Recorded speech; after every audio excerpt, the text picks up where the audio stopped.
is your marketplace. What's lurking in your bottled water? Yeah, I see one right in there. 5 top brands under the microscope.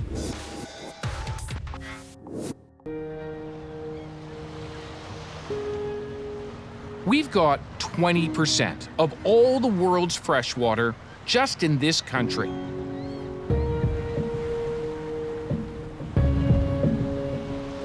But we spend over $1 billion every year on the bottled kind.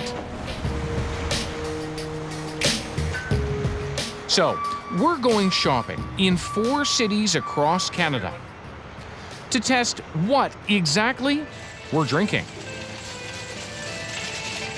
Thank you. Could I ask you a quick question for CBC? It's about bottled water. It's about bottled water. It's about bottled water.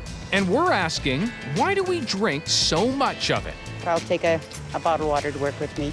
My bottled water, it's just for convenience, so when I go out or I go to church. Because I love the taste of it, and it has magnesium. I like to drink this one because I think this one is the safe water than the tap water. You think this is safer than the tap water? Yes. I don't ever drink tap water. You don't ever drink tap water? No, I never Ever, drink. ever, never, ever? ever. Do you think that this is cleaner than what comes out of the tap at your house? Yeah, I would think so. But how pure is it? We're gonna find out. While I'm in Toronto picking up some leading brands, colleagues are doing the same in Vancouver, Calgary, and Montreal. These are the top sellers in Canada, bottled in places like Aberfoyle, Ontario, and Hope, BC, springing from municipal water sources in Vancouver, Peel, and Montreal, and from Coca-Cola plants in Calgary and Brampton. Some of it comes from the foot of the Laurentians and remote streams in western Quebec.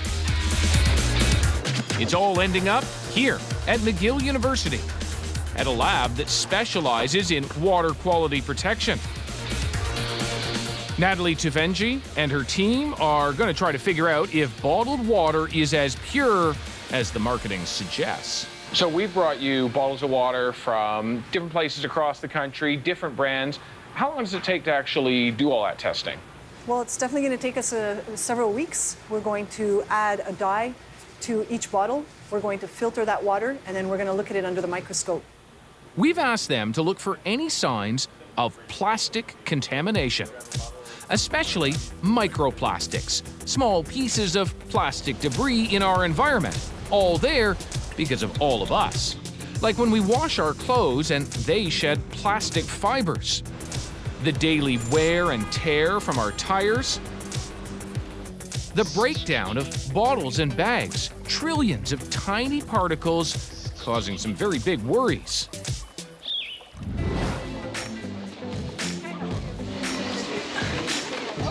Pretty cool, eh? Cool looking, but this sculpture at Toronto's Union Station puts things into perspective. It's made up of 12,000 bottles, the same amount thrown out every 4 minutes in Ontario alone. Much of it ends up in the world's waters. In 30 years, they say, there'll be more plastics in the ocean than fish.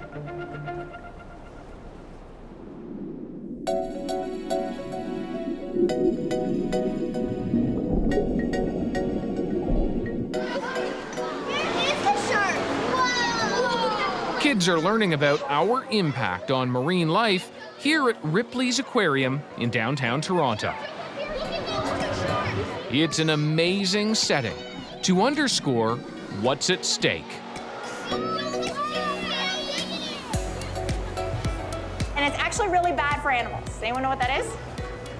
Plastic. That's right. Plastic is the most dangerous form of litter. They hear how plastic could be making its way through the food chain. Remember, who eats fish? We eat fish. Do you think the fish we eat have plastic in them? Makes you wonder, what about the water we drink?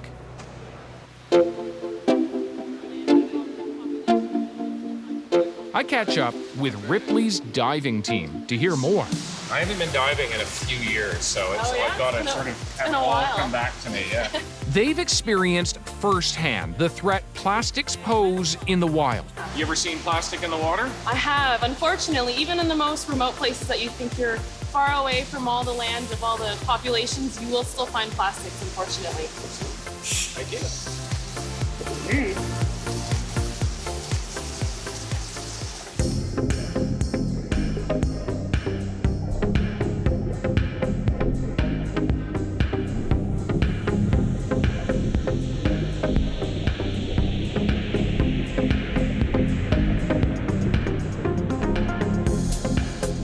Are we really ready to trade all this for convenience? We're buying more bottled water than ever before. How do we get so supersized on plastic? So plasticized?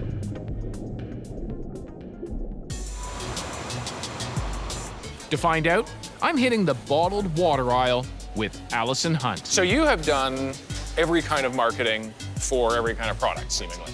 Every aisle of the store. Every aisle of the aisle. store. Yeah.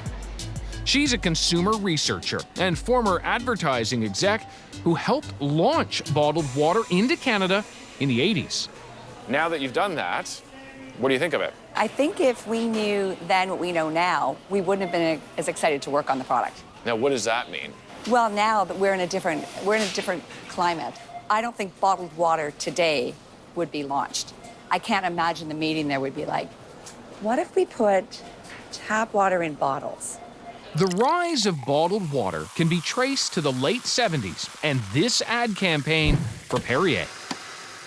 Deep below the plains of southern France, in a mist. Perrier spent millions convincing us its bottles were not only filled with purity, but sophistication and class. And therefore more quenching.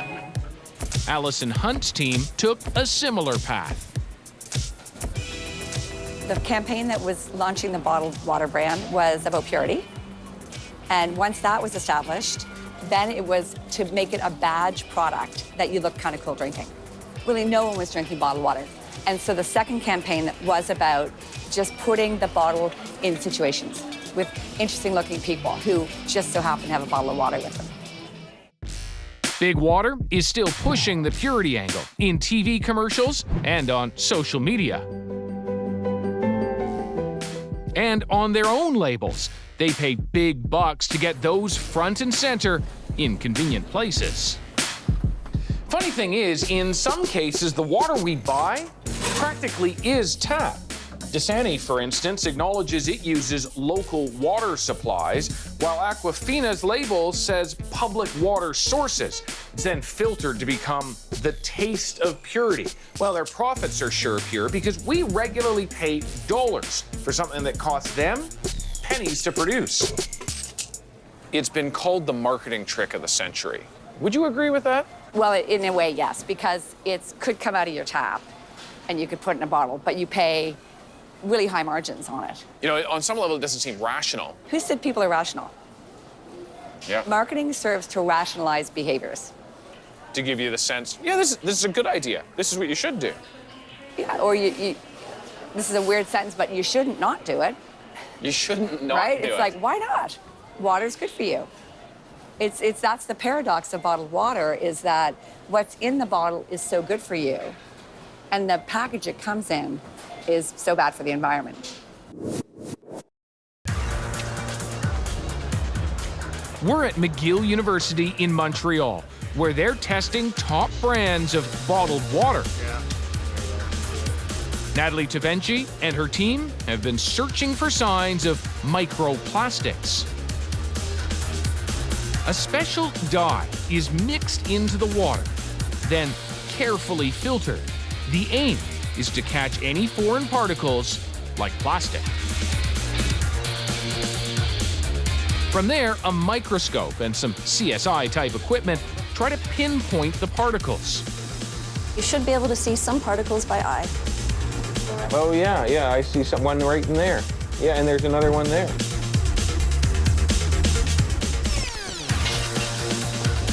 And finally, using liquid nitrogen and a plastic detection machine, they analyze the particles.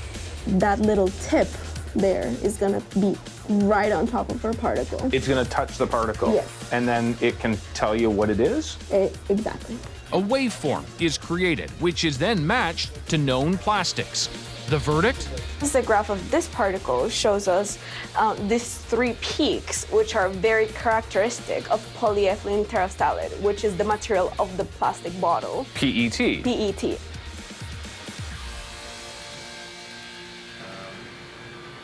We asked you to look to see if there are plastics or particles in this water. What'd you find? So what we were able to show is that of the 50 bottles that we tested, 30 of them, we were able to identify that there was plastic. The majority of them. The top chart shows particles above 100 microns. How big is that? 100 microns is about the size, the width of a human hair. So it's pretty small. But big enough to identify many of the particles. We know that there are different types of plastics. So for example, we found rayon, which is a material used in clothing.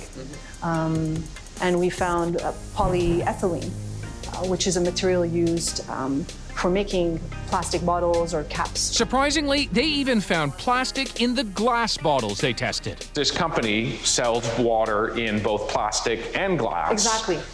And it's still got plastic in the glass one. Exactly. Although in lower levels. Yeah, it could be coming from the source, it could be coming in the bottling process itself, maybe from the air.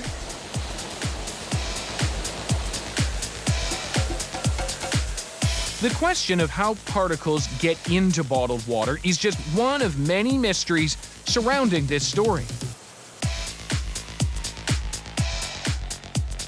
For instance, the bottom chart shows even tinier particles below 100 microns, and there are many more of them in every bottle.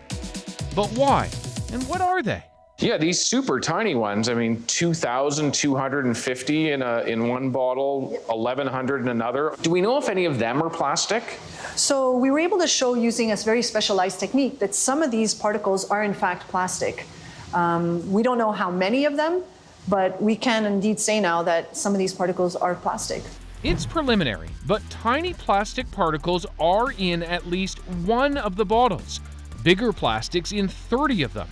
As for all the other particles they found? If they're not plastics, then what could they be? Well, there could be organic matter that's present in the source water.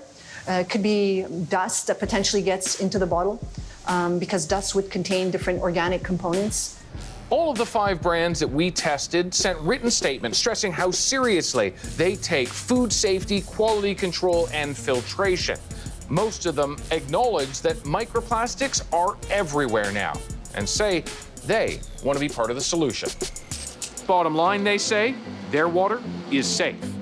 If microplastics are everywhere, including bottled water, it begs the question, what could that be doing to us? For answers, we're at the University of Toronto, inside a lab run by Chelsea Rockman. We humans are living in this big experiment right now. She's an ecologist who researches plastic pollution.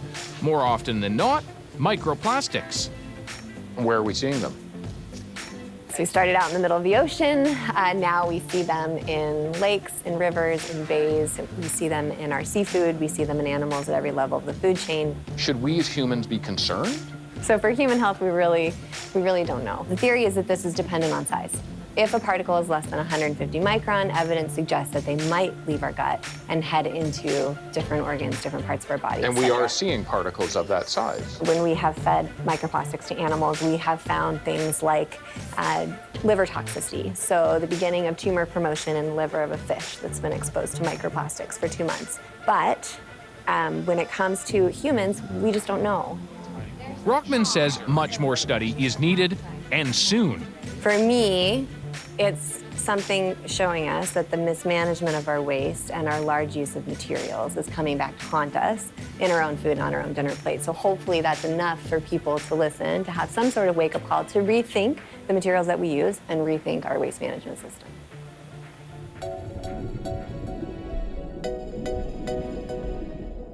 Back at Ripley's Aquarium, where bottled water is never sold, school kids take a lunch break and drink only from refillables. You have a plastic water bottle? Who has a reusable one? Do you have oh yeah, you've got a reusable one there. And what's good about a reusable bottle? Just say it. You don't have to. It won't go in the land. If the water. It's not made of oil. It's not made of oil, and you can reuse it. You can reuse it. You don't just throw it away. Wash it. What do you think we can do about all of these plastics that are in our world? Yeah, go ahead. We can remake them into reusable stuff. Yeah, we can try to recycle them. What else? Don't use so much plastic bags and start using containers. There you go. So maybe that's the key. Maybe the key is just use less plastic or try to use as little as possible, all right? We all hear that and now know we're even drinking plastic from plastic. The kids have stopped. Maybe it's time for the rest of us to take a lesson from them.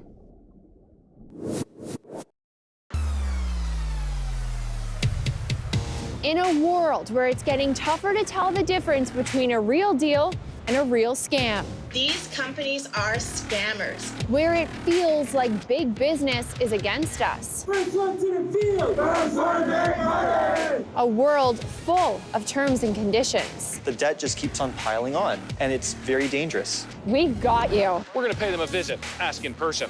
Are you ripping people off? Don't you think you're breaking the trust of your clients? And we're digging deep, getting you results. Some of these dealers can be real sharks. Information from that, I walked in there, boom, boom, boom, resolved. As a kid, I grew up watching CBC Marketplace. Saw your episode on fast fashion? And as an adult, I never miss an episode. I just want to thank you for the work that you do. Thanks very much, Marketplace. Thank you so much, Marketplace. You like us.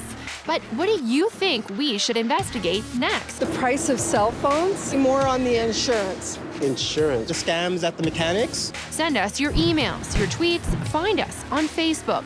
We want to hear from you. This is my marketplace. This is my marketplace. This is my marketplace.